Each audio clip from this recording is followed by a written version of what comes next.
আমাদের যে দল হিসেবে বোধহয় বিএনপি একটা প্রথম দল যেটা এটা চিন্তা করতে বাংলাদেশের প্রথম দল হিসাবে আমরা একটা বড় মাইলস্টোন আমি মনে করি আমরা করতে সক্ষম হয়েছি।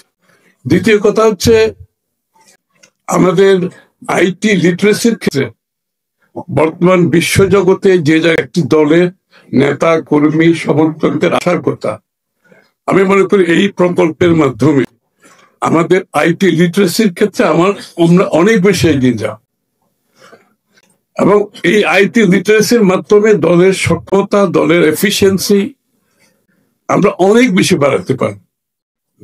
আমাদের অ্যাক্টিং চেয়ারম্যান সাহেব আগামী দিনে যে ই গভর্নেন্স এর মাধ্যমে দেশ পরিকল্পনার একটা চিন্তা করছে, এই যুগে কিন্তু ই গভর্নেন্স এর বাইরে গিয়ে সত্যতার মাধ্যমে এফিসিয়েন্টলি দেশ পরিচালনা করা খুবই কঠিন।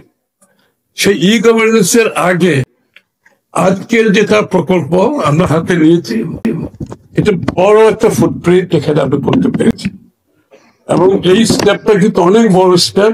আমরা ই গভর্নেন্সে যাওয়ার আগে আমাদের দলের মধ্যে ই গভর্নেন্স এর আদলে দল পরিচালনা করতে পারলে এটা আমাদের মধ্যে একটা নিজেদের মধ্যে একটা সক্ষমতা সৃষ্টি করবে।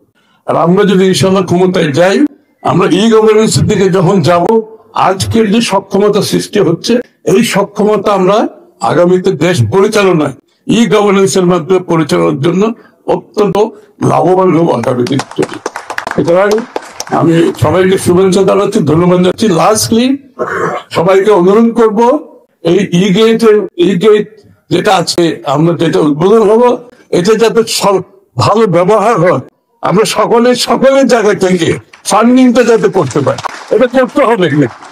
আমরা কারো পরে মুখোমুখি হয়ে দশটা আনতে চাই না, আমরা গর্বের সাথে দেশ পরিচালনা করতে হবে। সুতরাং এটার পরিপূর্ণ ব্যবহার দেশের ভিতর থেকে বাইরে থেকে সবাইকে করতে হবে, সবাইকে ধন্যবাদ।